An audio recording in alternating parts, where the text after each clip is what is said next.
Often attributed to Albert Einstein, there is an expression.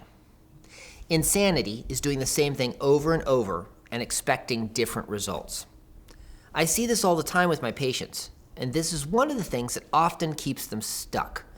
A fear of trying alternative plans or actions. Because basically, it's a fear of the unknown.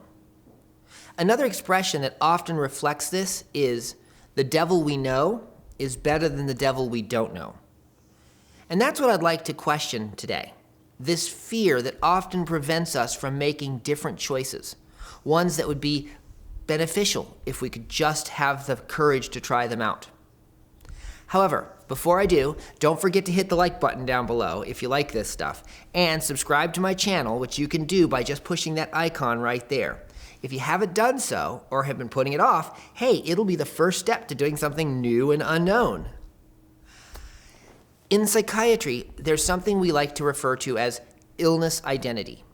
If we've been depressed or anxious or ill for as long as we can remember, it's almost unimaginable to think of what it would be like to feel differently. And so this makes it really hard for us to push ourselves out of our current state, out of our comfort zone. I've actually had patients tell me, I'm not sure what I'd be like if I weren't depressed. And I always say, you'd be you, just not depressed. All my patients want to get better, but choosing to do so is actually difficult, and it's even scary. Because getting better is an active process, whereas remaining in our illness is a passive one in most circumstances.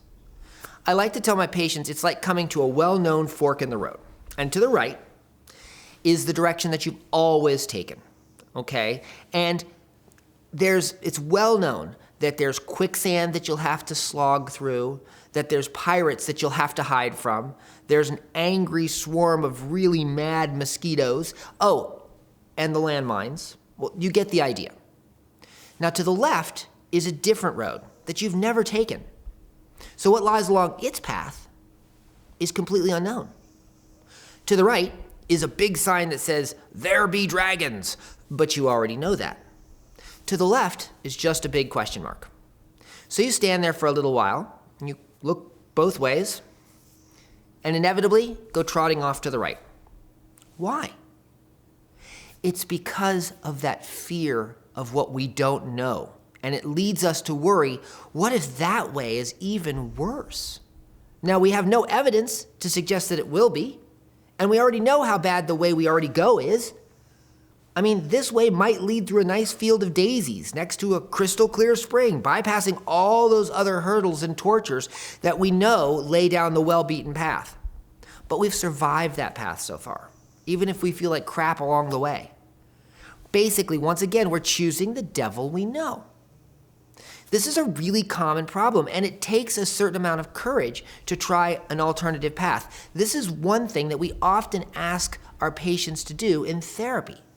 Try things that seem counterintuitive.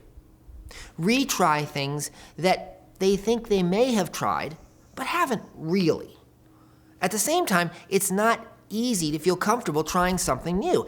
However, most of the time it's a lot better.